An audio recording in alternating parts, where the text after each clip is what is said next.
Kalau sudah di sini zat psikoaktifnya, racunnya, ini nggak akan lepas selamanya. 60-70% rehabilitasi di Indonesia punya BNN itu relapse, kambuh. Jadi tidak ada jaminan sembuh bagi penyalahguna narkoba. Yang ada pulih, pecandu narkoba di penjara, keluar dari penjara makai lagi. Iya, biasa keluar dari gitu. rehabilitasi makai lagi. Itulah dunia pecandu. Selamat datang di Podpos, podcast Pantura Pos. Assalamualaikum warahmatullahi wabarakatuh. Waalaikumsalam warahmatullahi wabarakatuh. Selamat sore semuanya, khususnya untuk para netizen dan juga Anda yang tengah menyimak Podpos, podcast Pantura Pos untuk kesempatan sore hari ini. Alhamdulillah, sore hari ini kalau biasanya kita di studio kita sendiri di Jalan Raya Talang ya, di kantor Pantura Pos, kali ini kita menuju kantor BNNK, Badan Narkotika Nasional Kota Tegal. Dan bersama dengan saya sudah hadir. Kita langsung saja sapa beliau, ada Bapak Sudirman SAG MSI. Assalamualaikum Bapak. Salam Mas Radit ya. Alhamdulillah, Ya, luar biasa. Luar biasa. Ya, Bapak Sudirman ini adalah Kepala BNNK Tegal ya, Badan Narkotika Nasional atau BNN Kota Tegal. Iya. Dan Bapak Sudirman ini masih baru ini ya, masih baru. Masih 5 bulan Mas Radit. Bukan masih baru di BNN, bukan masih baru dalam dunia narkotika, tapi baru di sini ya Pak ya, di Tegal. baru di Tegal ya, baru 5 bulan kalau nggak salah ya, baru 5 bulan. Sebelumnya di mana Pak? Saya sebelumnya di Purbalingga. Di Purbalingga.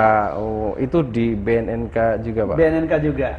Dari awal karir memang di... Tidak, di BNK Purbalingga saya 1,5 tahun. Oh gitu. Sebelumnya di pusat. Itu BNNK juga? Iya. Berarti dari awal pertama karir memang Di sudah pusat saya. Sudah terjun dengan Sudah. narkoba Pak ya? Dari 2005. Luar biasa, itu berarti sudah banyak sekali mungkin ya kasus yang ditangani oleh Bapak Sudirman. Bapak, di Kota Tegal ini kan baru 5 bulan dan apa namanya ya, bisa dikatakan Kota Tegal ini ke Pantura, ikutnya Pantura Pak. Pantura dan dari dulu informasinya memang Pantura transit segala macam, inilah itu segala macam, dan kasus narkoba yang luar biasa gitu Pak ya. Sejauh ini selama 5 bulan ini bagaimana di mata Bapak gitu kan dalam tampuk kepemimpinan di BNNK Kota Tegal ini Pak? Iya. Makasih Mas Radit, Pantura Pos ya. Selama 5 bulan saya di BNNK Tegal ini, saya melihat penyalahgunaan narkoba itu ya tidak tertutup kemungkinan ya saat sekarang ini dimanapun tidak ada yang bisa mengatakan wilayah kami bebas atau bersih narkoba ya. Jadi menyikapi hal ini tidak tertutup kemungkinan di Tegal juga termasuk angka penyalahgunaan narkoba ya tetap ada Pak ya. Iya, tetap ada. Namun dari segi peredarannya, karena benar Mas Radit katakan ini daerah jalur Pantura ya. Pantura ini. Nah, ini sangat rawan, rentan untuk melewatin Kota Tegal, Betul. Kota Tegal ini dan rata-rata transit karena 2020 lalu kita juga menangkap 10 kg ganja itu 2020 kemarin, tahun lalu ya. Itu 10 kg ganja di sini tempat transitnya. 10 kg ganja Pak ya? Iya, cukup banyak. Luar ya. biasa. 10 kg lumayan sih, 10 kg. 1 kilonya berat. Itu sampai 10.000 kg. Itu luar biasa sekali Pak ya. Dan dengan pengungkapan kasus seperti itu, kira-kira apakah apa namanya ya, kalau kita ada coverage umur ya Pak ya, berarti ada apa namanya ya, usia produktif, ada memang dia sudah di atas usia produktif, itu kebanyakan dari usia-usia berapa Pak? Nah, kalau penelitian BNN RI ya berserta dengan LIPI, Lembaga Ilmu Pengetahuan Indonesia, itu tahun 2019 pernah diteliti. Ternyata angka usia remaja, pelajar dan mahasiswa dari 4 juta pecandu di Indonesia, ya, itu ada 27,32%. Tingkat pelajar dan mahasiswa. Pelajar dan mahasiswa. 27,32%. Tinggi juga ya Pak? Ya, yang paling tinggi tentu pekerja. Pekerja itu persentasenya 50,34%. Cukup tinggi. Ya. Itu bagaimana kalau di BNNK Kota Tegal sendiri, BNNK Tegal sendiri Pak, maksudnya dengan adanya angka yang cukup tinggi itu, bagaimana dengan sepak terjangnya gitu ya, apa namanya, bagaimana dengan gerakan dari rekan-rekan di BNNK sendiri Pak? Sekarang gini Mas Radit, ikon kita kan War on Drugs. War on Drugs. Ya, perang melawan narkoba ya. Sekarang nggak stop narkoba itu, tapi war ya, langsung war Pak ya? Iya, tapi untuk tusinya masih memperkuat masing-masing lini ya. Oh gitu. Jadi war on drug ini juga dimaksudkan tidak hanya represif, tapi juga di situ ada preventifnya, ada rehabilitatifnya, ya, gitu rehabilitasinya.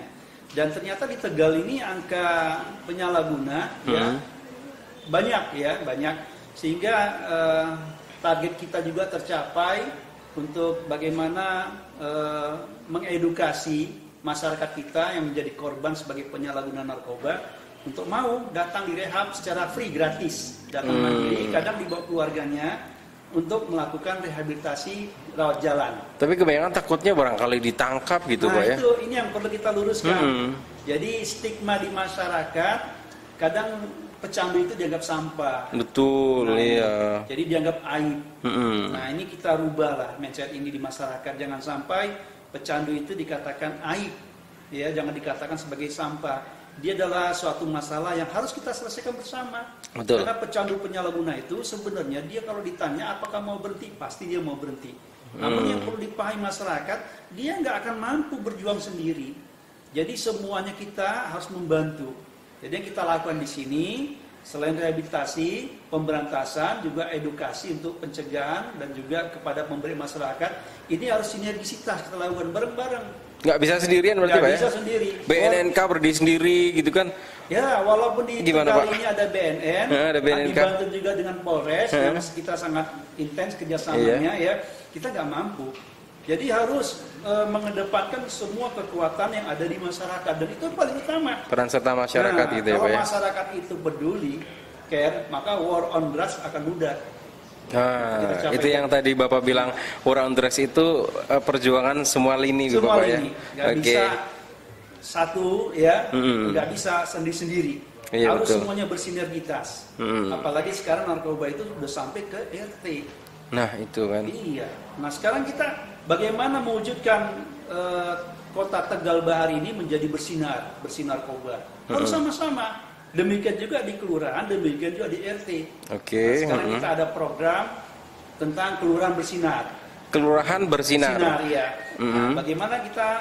Itu dalam rangka edukasi Pak, sosialisasi ya? Ini dalam rangka war on drugs juga. Oh, war on drugs ya. Di antaranya sosialisasi. Di antaranya memperkuat komponen-komponen di sana untuk melakukan sinergisitas, untuk melakukan kepedulian, komitmen mereka. Itu tiap kelurahan desa. Ya. Kalau kota kelurahan ya. Ya, itu tiap kelurahan. Desa, jadi kita kelurahan ada bersinar ya Pak ya. Nah, itu programnya seperti apa Pak? Maksudnya apakah sudah berjalan? Terus perkembangannya seperti apa gitu?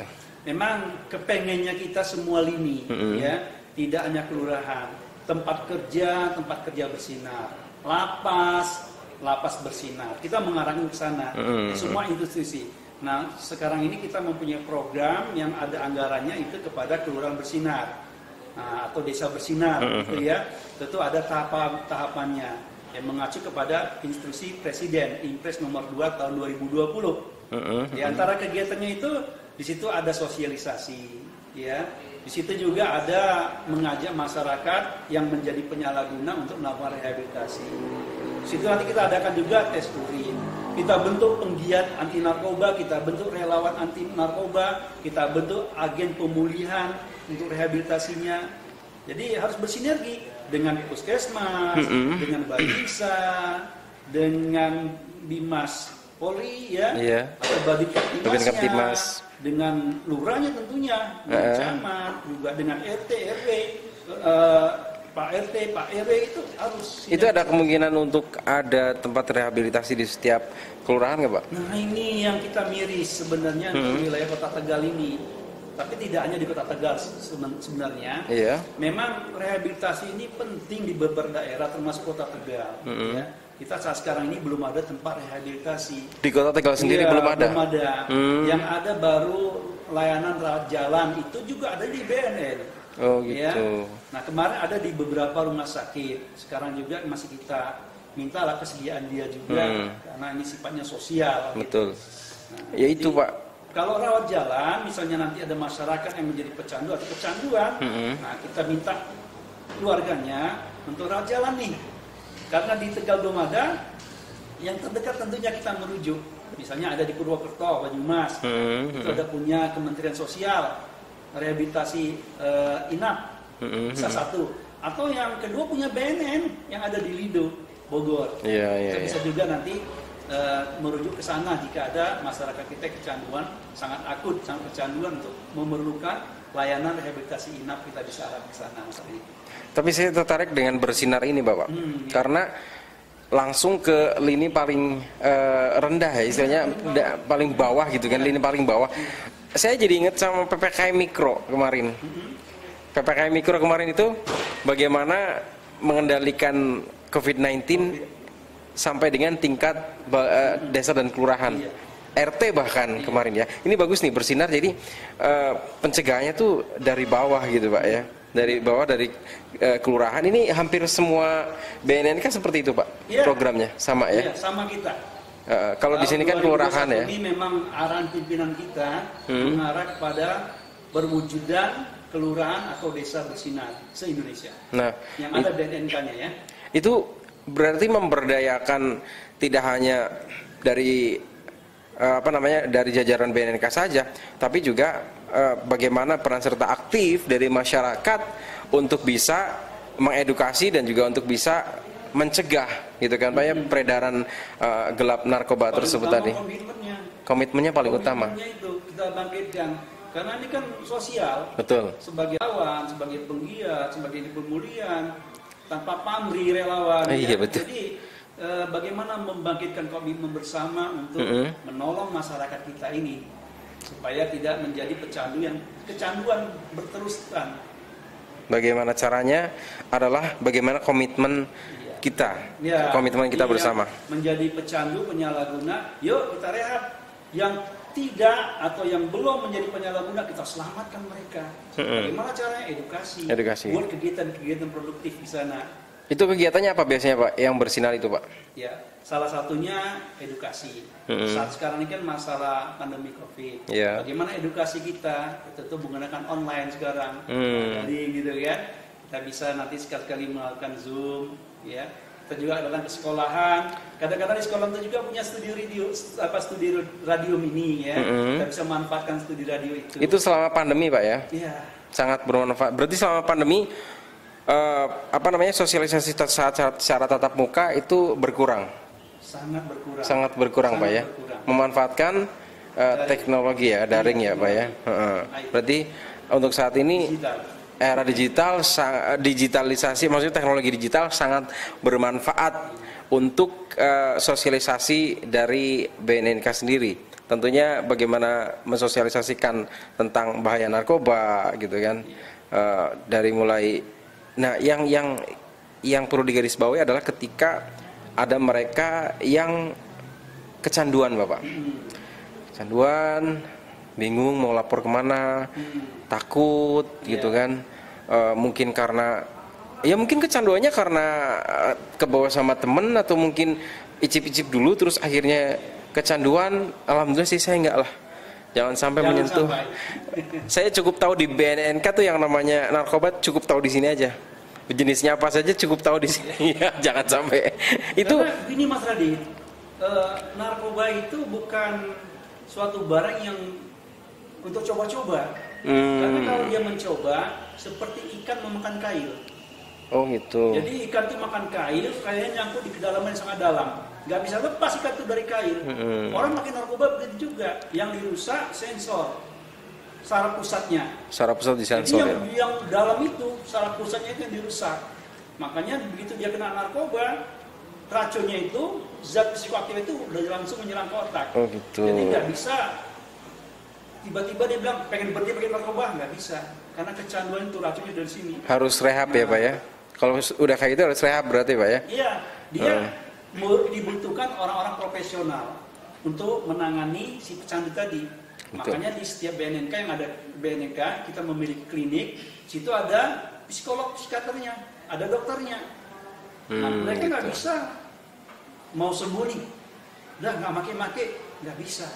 Kan mungkin Mas Radit tahu, sekarang ini mungkin tahu di informasi di masyarakat, si A ketangkep, Betul.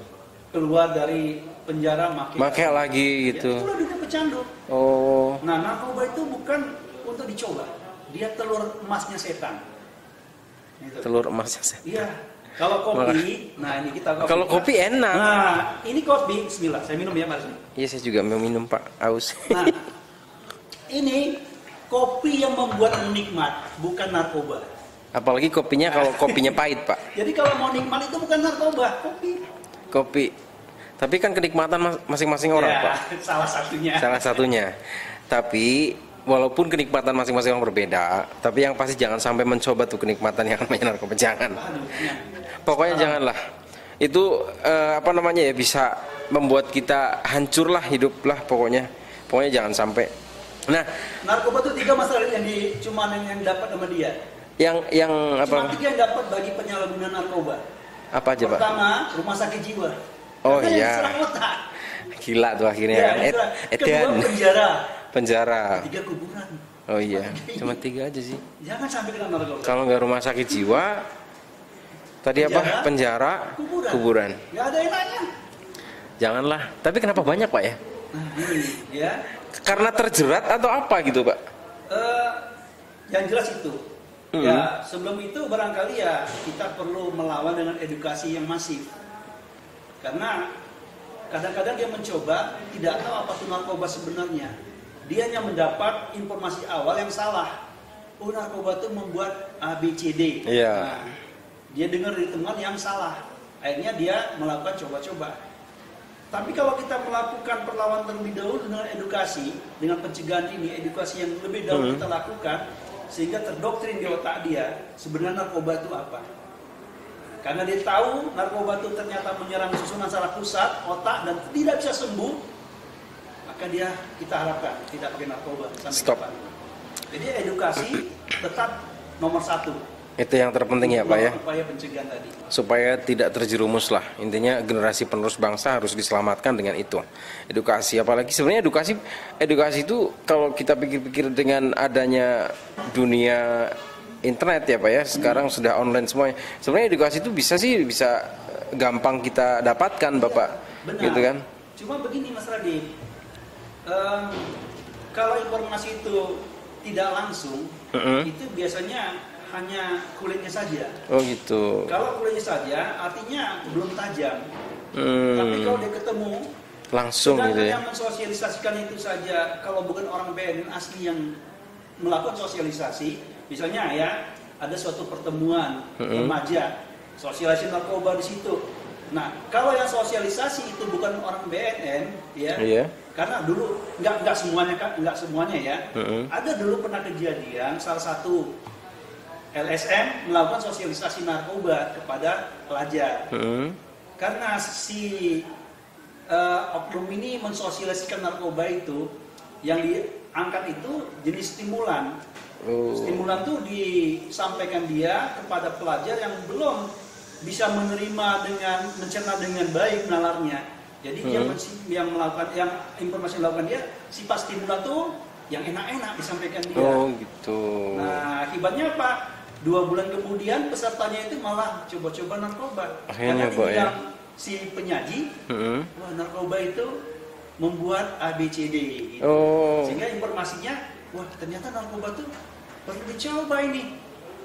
Nah, akhirnya jatuhnya ke siswa kayak gitu iya, Pak ya. Kalau untuk kepada pekerja, kepada pegawai, kepada yang usia produktif yang sudah apalah ya, kayak guru, itu bolehlah diskusi seperti itu. Yeah. Tapi kalau untuk remaja, untuk anak-anak, mungkin edukasinya salah sedikit saja, bahaya bagi mereka. Karena sifat narkoba itu ada 3. Iya. Ada yang stimulan, ada yang depresan, ada yang halusinogen. Kalau stimulan ini dihajar dia, ya bahasanya tuh nanti berbahaya kalau dia salah menyampaikan. Makanya kita ketika sosialisasi edukasi kepada remaja, ya, kepada pelajar. Gitu ya, itu lebih mengedepankan dampak buruknya yang paling utama. Dampak buruk dari pemakaian narkoba itu, Pak ya. Oke. Tadi saya katakan sensor saraf pusat, otak itu pertama sekali diserang. Kalau sudah di sini zat psikoaktifnya, racunnya ini nggak akan lepas selamanya. Makanya pecandu narkoba tidak bisa sembuh sampai kapanpun dari sisi medis ya. Sisi medis. Pecandu narkoba tidak bisa sembuh sampai kapanpun karena saraf pusatnya ini sudah diracuni. Lalu itu ada rehabilitasi gimana, Pak? Walaupun ada rehabilitasi, Oh. ya tidak menjamin dia sembuh.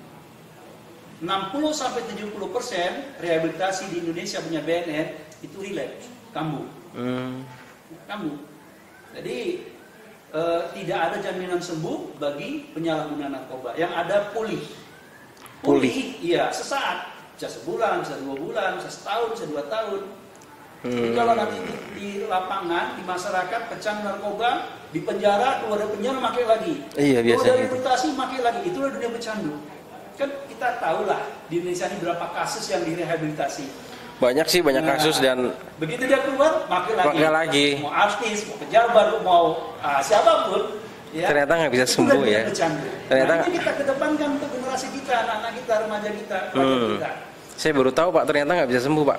Jangan, boleh dipelajari apa itu narkoba untuk kenal dan untuk menjauhi. Iya. Nah, harus kita belajar apa itu narkoba. Kalau enggak, kita bahaya. Karena Betul. modus narkoba sekarang berevolusi. Modusnya, jenisnya berevolusi. Artinya modusnya itu mengikuti perkembangan. Jadi modusnya sekarang macam-macam. Kayak kemarin mungkin yang kita ketahui Bakamla kerjasama dengan BNN mengungkap sabu 436 kg itu di Kepulauan Seribu kita ungkap. Pengendalinya salah satu di lapas ini, gitu ya. Nah, Sebentar, Pak. ternyata modusnya apa? Modusnya menggunakan Tupperware. Oh. Tupperware, jadi tengah laut naik kapal. Kenapa Tupperware? Biasanya kan dia pakai pembungkus susu, pembungkus teh, gitu ya. Ini menggunakan Tupperware. Jadi modus peredaran narkoba itu terus berevolusi. Pernah kita temukan dalam kancing, tapi kancing baju perempuan, ibu-ibu wanita ya. Itu kita temukan dalam ikan, dalam kelapa, macam-macam.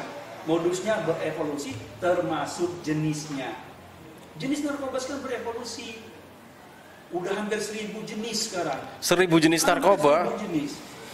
Banyak banget ya, Pak ya? Banyak sekali. Itu di luar yang kita bicarakan ekstasi, sabu di luar itu. Itu dulu. Jenis-jenis baru, NPS. Itu masih banyak lagi. Narkoba jenis baru, itu udah hampir 1000. Itu kalau disebutin 2 jam kayaknya, Pak. Aduh. Jangan, Pak. Tapi sedihnya kita, Gimana, Pak? Kita,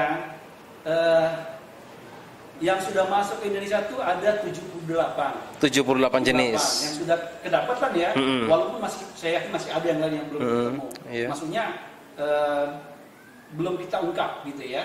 Tapi saya memiliki keyakinan itu sudah beredar juga. Dari 78 ini yang kasus, baru 72 yang diatur dalam Permenkes. Baru 72. 6-nya itu belum. Padahal di luaran sana ada 1000-an, Pak ya. Nah, hampir 1000. Bisa gitu ya. Nah, Bapak, saya tadi tertarik dengan yang katanya berapa 400 sekian 436 kilogram sabu ya, Pak ya. Iya. Itu sampai bisa jarak jauh gitu gimana, Pak? Maksudnya kasusnya gitu loh, Pak. Kasus itu penangkapannya segala macam. Ternyata di Kepulauan Seribu, terus ternyata di sini gitu kan. Itulah modusnya. Ya? Oh gitu. Modusnya tuh berbeda-beda. Nah, di Kepulauan Seribu ketangkepnya, tak taunya pengendalinya di sini. Dalam lapas. Ya, tentu di sini kita ya harus meningkatkan lagi kinerja kita. Jarak jauh, Pak, berarti, Pak ya. Tapi kami berterima kasih loh dengan Lapas Selawi yang sudah bekerja sama. Dia welcome, terbuka, dirjennya juga bagus, ya, mendukung, mensupport, kita informasikan, lalu mereka memfasilitasi dan masuk bareng-bareng kita. Enggak, saya tertarik. Memang kita bisa ya di masa pandemi ini sosialisasi segala macam menggunakan fasilitas teknologi yang sekarang ada. Tapi ternyata tadi yang sabu-sabu itu ternyata juga dampak juga. Itu bisa bisa bermanfaat juga kalau digunakan dengan baik, ternyata juga bisa juga digunakan modus juga. Daring ya. Daring ya. Jadi IT ini kan zaman COVID-19 ini kan sekarang orang sangat dekat dengan handphone. Nah, kedekatan dengan handphone ini kan menjadi peluang positif dan peluang negatif. Tentu bagi orang yang memiliki tujuan, dia akan bagaimana mengupai tujuannya itu. Jadi bagi pengedar bandar tentu dia mempunyai tujuan, bagaimana mengedarkan narkoba. Nah, sekarang zaman pandemi COVID ini menggunakan menggunakan IT, ya, itu mereka juga masuk di sana. Jadi sekarang, nah ini ya, sekarang mereka mau cari narkoba melalui ini. Nah, itu jaringannya ada berarti Pak di daring itu ada jaringannya Pak? Ada. Oh, bisa sampai itu ya Pak? Maksudnya semua lini ya Pak ya? Iya, seperti itu. Jadi pandemi COVID ini ternyata angka peredaran narkoba itu makin tinggi. Makin tinggi. Justru malah makin tinggi Pak? Iya, makin tinggi. Karena transaksinya mudah atau gimana Pak? Lebih gampang ya. Oh, lebih gampang. Lebih gampang untuk mengedarkan karena dia melalui IT. Melalui daring tadi ya Pak ya?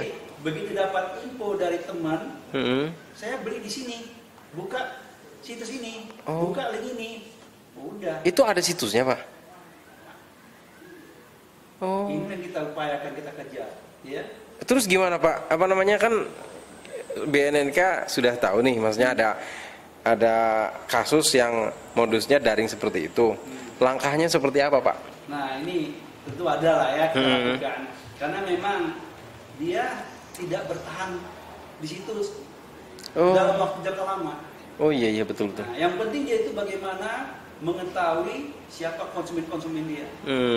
Dia tinggal membuka yang baru, yang lain sudah tahu. Oh, jadi nggak mungkin. Jadi saya tidak jauh ke sana. Iya betul. Jadi masa daring sekarang ini ya, jadi itu bisa peluang untuk kemanfaatan. Betul. Juga bisa mudarat. Ada mudaratnya juga. Yang pasti Bapak,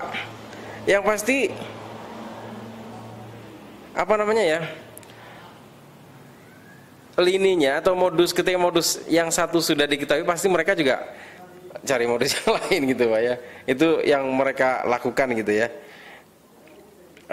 Apalagi ya, berkaitan juga dengan tadi yang daring tadi, selain ada mudarat pasti ada manfaatnya Bapak. Nah, di era sekarang ini otomatis pemuda kan sudah berdaring semua gitu kan, sudah mengenal sekarang online semuanya gitu. Langkah dari BNNK sendiri apakah akan terjun juga ke daring gitu kan? Untuk kita harus mengedukasi gitu ya. Harus memanfaatkan dan menguatkan dengan media IT sekarang. Ya kita harus peran di sana juga. Jadi war on drugs juga kita lakukan di sana. Dengan apa yang kita lakukan? Yaitu menggunakan atau memanfaatkan medsos. Kita masuk melalui Twitter, masuk melalui Facebook, masuk melalui Instagram, masuk melalui apalagi medsos tuh. Twitter, pokoknya keseluruhan medsos deh. Facebook, nah itu kita harus masuk semuanya. Ya, masuk semuanya ke sana kita. Perang edukasi. Jadi kita harus mempublish juga semangat kita berjuang ya untuk sama-sama melakukan upaya mencegah dan memberantas penyalahgunaan narkoba. Luar biasa, berarti benar-benar harus seluruh BNN ya Pak ya. Harus menggunakan medsos itu menjadi tempat salah satu edukasi kepada masyarakat. Iya, karena semua sekarang hampir ke online semua Pak ya. Belanja aja online Pak. Belanja aja online ya. Saya mau beli. Dan belanja salah satu belanja apa? Saya belanja celana Pak. Kalau saya belanja celana online. Oh iya. Itu ternyata menjadi tantangan besar bagi kita. Nah itu. Jadi dalam hal ini handphone itu bagi orang tua jangan anak sudah diberi tidak diawasi. Nah, harus orang tua mengawasi penggunaan handphone bagi anaknya. Jangan nanti anaknya dianggap belajar, padahal buka situs porno, buka situs apalagi jual beli ilegal, paham radikalis. Sini bisa loh. Ternyata harus dipantau juga. Bagaimana caranya tetap mengamati, mengawasi anaknya. Jangan sampai penggunaan handphone itu malah masalah sama anaknya. Termasuk game online. Game online itu kan banyak. Nah, tiap hari. Berapa kali sudah orang kan, di Indonesia main game itu di Indonesia, di dunia. Saya udah pernah nemuin kasus anak kena kanker gara-gara game online juga. Ternyata memang ada manfaat dan ada mudaratnya ya Pak ya. Orang tua harus bijak, ya. Orang tua harus bijak mengawasi anak yang telah memberikan fasilitas karena memang zaman daring sekarang. Semua anak membutuhkan handphone, gitu yang belajar online. Handphone, orang tua harus mengawasi. Oke, Bapak. Ini kan pandemi Pak. Ya. Kita masih dalam situasi pandemi meskipun sudah divaksin ya Pak ya. Saya juga sudah divaksin kemarin. Saya juga sudah. Alhamdulillah sudah semuanya. Tidak ada apapun lah, tidak ada gejala apapun. Nah, meskipun sudah divaksin dan ini pandemi masih berlangsung. Menurut Bapak selama pandemi ini pengungkapan kasus banyak atau persentasenya gimana Pak? Banyak ya Pak ya? Tidak mempengaruhi ternyata ya? Kan kita nemuin di masker ini. Masker ini tempat nyimpan narkoba. Kita pernah temukan. Ada juga di Jawa Tengah. Iya. Jadi masker juga digunakan. Tadi saya katakan narkoba ini berevolusi, baik modusnya maupun jenis-jenisnya. Modus penyebarannya. Tahu nggak? Ini air mineral. Iya. Tapi kita pernah temukan di salah ada satu juga. diskotik, tapi di Jakarta Barat ya. Kita temukan bukan air mineral biasa. Tapi botol lebih gede daripada ini ya, botolnya 600 ml. Itu temukan isinya bukan air mineral biasa. Udah dicampur, ada campurannya. Di dalam airnya maksudnya? Iya. Di airnya itu ada terkandung syabu atau gimana? Iya, air mineralnya sudah mengandung sabu. Sudah temukan. Ternyata mungkin kalian baru tahu kemarin juga belum lama ini kan BNNP Jawa Tengah mengungkap permen juga ada. Permen. Jadi THC ya udah nyaru. THC itu tetrahydrocannabinol, zat psikoaktif yang terkandung dalam kandungan ganja. Ganja itu mengandung zat psikoaktif namanya THC. Tetrahydrocannabinol. Itu sudah masuk dia, sudah diekstrak ke dalam makanan. Kemarin kita temukan dalam bentuk permen, ada dalam bentuk brownies, brownies juga ada. Iya, ada dalam bentuk cookies, ada dalam bentuk coklat. Nah ini. Kok ini ya Pak ya? Mereka kok semakin kita kejar semakin berinovasi. Makanya kita juga butuh inovasi juga Pak ya, dari BNN juga terus berinovasi. Nah, ini Mas Randy kita diskusikan ini sedikit. Gimana Pak? Iya. Bagus juga. Sekarang ini ada salah satu komunitas anak muda, ya saya sebut saja lah Lingkar Ganja Nusantara. Lingkar Ganja Nusantara.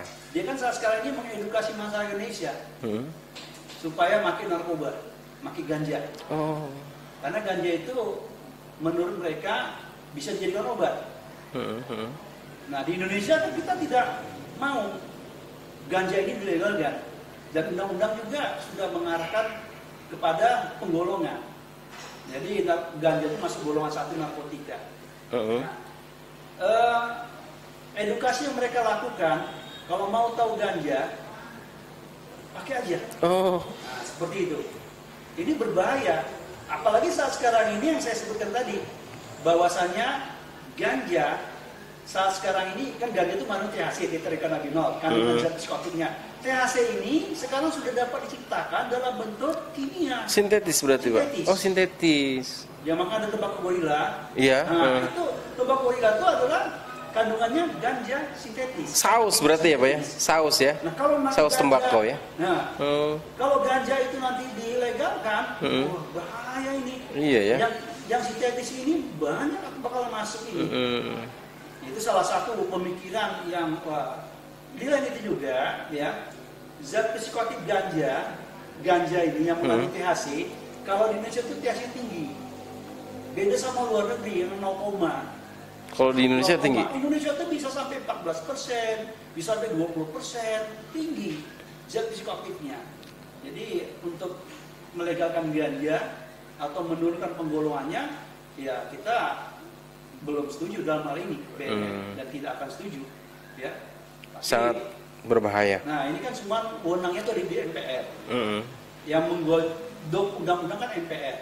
Saat sekarang ini kan undang-undang nomor 35 tahun 2009, ganja masuk penggolongan 1. Golongan 1 narkotika tidak boleh dikonsumsi, tidak boleh dijadikan obat. Selama undang-undang ini belum berganti, nah penggolongan ini kami dasarkan sebagai kerja kami, kinerja kami. Jadi ganja tidak boleh dimiliki, tidak boleh disimpan, tidak boleh digunakan, atau tidak boleh disalahgunakan. Patokannya itu ya Pak ya, undang-undang tadi ya Pak ya. Berjalan dengan undang-undang tadi. Selagi kedapatan positif urinnya, kedapatan barang buktinya, ya kita pidana. Gitu. Oke. Pendengar dan juga netizen, kita sudah ngobrol lumayan ini hampir 1 jam ya. Hampir 1 jam kita berdialog. Nggak terasa Pak, kalau ngobrol sambil ngopi gitu nggak terasa, apalagi ngobrol tentang sesuatu yang sangat bermanfaat dan insya Allah nanti sangat bermanfaat juga untuk netizen, untuk yang ada di fanspage dari Pantura Post. Nanti juga ini kan tayang di YouTube juga Pak. Tayang tunda nanti kita di YouTube, jadi ada dokumentasi yang mana dialog ini bisa dijadikan sebagai sosialisasi juga, sosialisasi untuk semua lah, untuk semua. Kalau ini kan expertnya, ahlinya, bukan kaleng-kaleng lagi, ini ahlinya. Jadi yang Bapak sampaikan tadi, kalau sosialisasi harus memang benar-benar ahlinya, jangan LSM yang gitu kan, abal-abal. Nanti khawatirnya salah tangkap tuh yang. Tapi selama ini memang kasus-kasus yang salah itu sedikit ya. Oh dikit Pak. Yang banyak ya banyak benernya mereka. Alhamdulillah. Karena berarti. bidang LSM itu juga sangat terbantu. Ya banyak membantu. Hanya sedikit saja kadang-kadang anggotanya yang belum teredukasi dengan baik, gitu kan.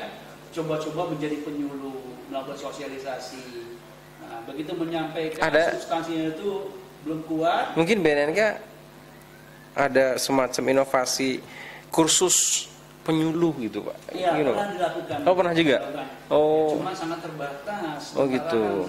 Banyak ya. Relawan-relawan gitu. Saya pikir tidak hanya kalau kita mau sama-sama komitmen ya untuk memajukan bangsa negara ini. Saya pikir tidak sebatas kegiatan BNN untuk melakukan diklat atau apa. Saya pikir tentatif lah. Tentatif kalau aja. yang mereka butuh, yuk sering-sering lah. Misalnya dengan Pantura Pos gitu ya. Sering-sering kita sinergisitas, tanya-tanya informasi gitu ya. Betul. Nah, nanti apa yang mau dibutuhkan sama Pantura Pos tentang seputar narkoba, kami kan banyak mengerti tentang narkoba, yuk kita sampaikan. Nah, jadi, narkoba ini nggak bisa diklat sekarang gitu kan.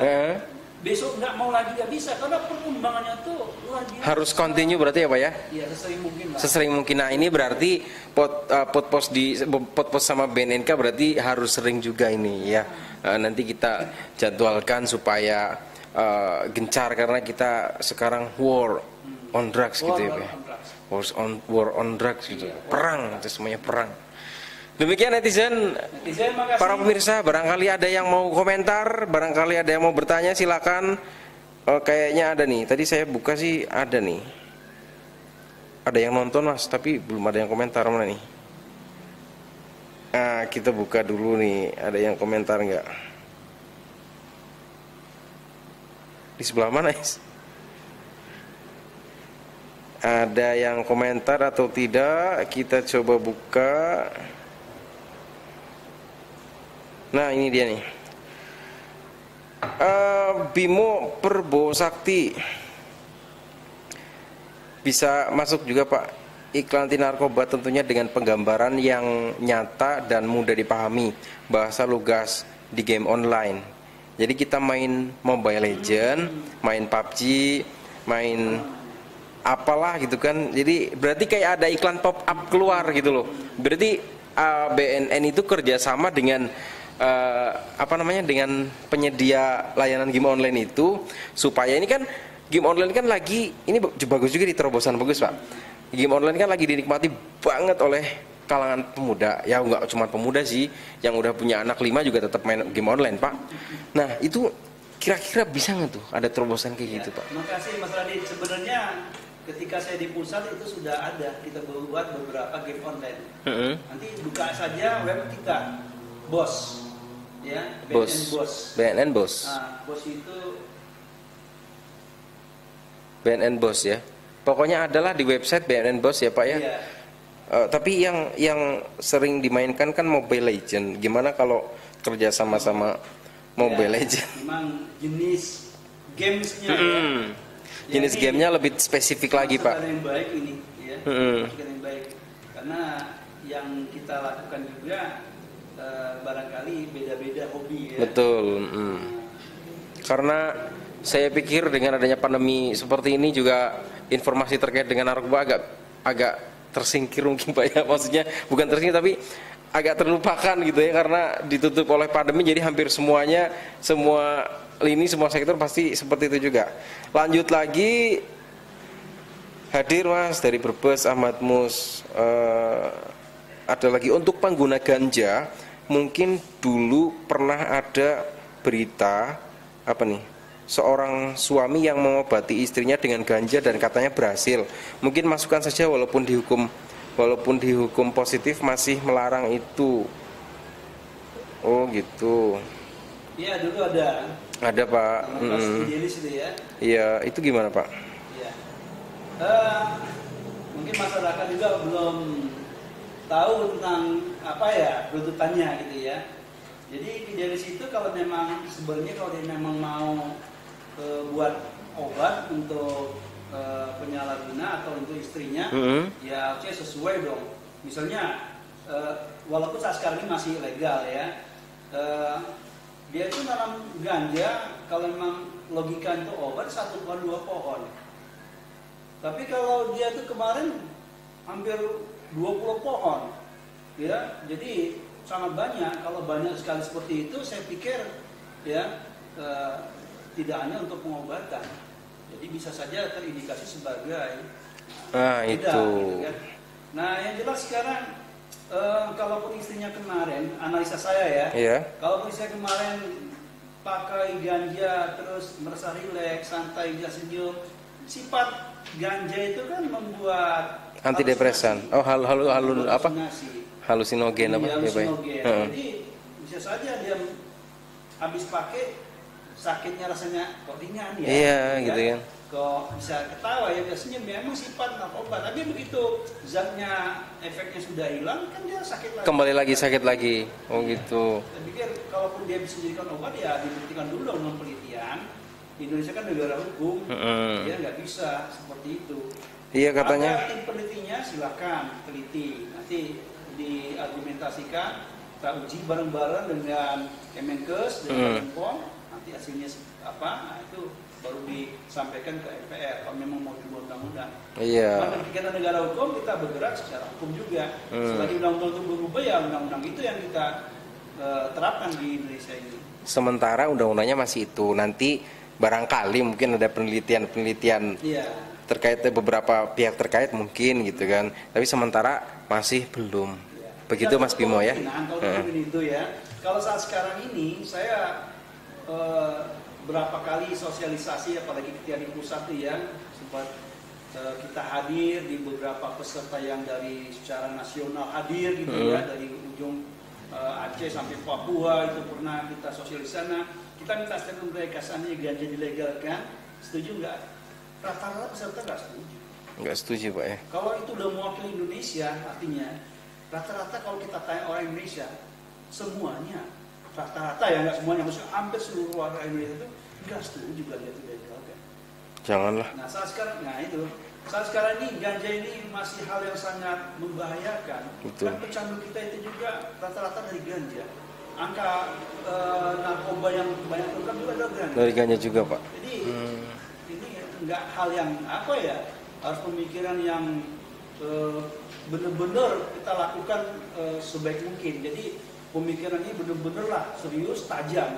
Kalau saat sekarang ini menurut saya oleh ganja dilegalkan ini akan membuat petaka bagi bangsa kita. Sudah banyak orang yang menyalahgunakan. Jadi intinya nggak recommended lah. Nggak recommended. Oke Mas Bimo, begitu Mas Bimo ya. Terima kasih sudah berpartisipasi, sudah responsif tadi di komentar live Facebook Pak. Banyak juga yang ini tadi saya pilih yang iya Mas Bimo. Tadi saya pilih yang apa namanya ya, yang kayaknya perlu di up gitu Pak ya. Ini luar biasa pertanyaannya Pak, dan sarannya juga luar biasa. Baik, sebelum pamit, sebelum kita akhiri acara ini, kita ada bingkisan ini untuk Pak Sudirman. Ada bingkisan ini. Terima kasih Pantura Pos. Nah, kita ada bingkisan. Ini boleh dibuka? Dari lo nggak? Nggak bisa dibuka. Nggak bisa dibuka. Ini Pak, ada masker bermanfaat loh Pak. Ya. Terus ini ada mug. Sip. Oh iya. Ini buat ngopi Pak. Ini pas kita ngopi iya. nanti. Mug kita. plus sendoknya juga ada. Oke. Pokoknya mug keren Pak. Makasih Mas Raffi. Saya belum dapat sih, tapi nanti saya minta. Baru Pak. Oh baru. Iya. Oke. Demikian netizen yang berbahagia untuk kesempatan kita podcast atau podcast Pantura Post untuk kesempatan kali ini bersama dengan BNNK, bersama dengan Kepala BNNK Tegal ya. Terima kasih Bapak Sudirman.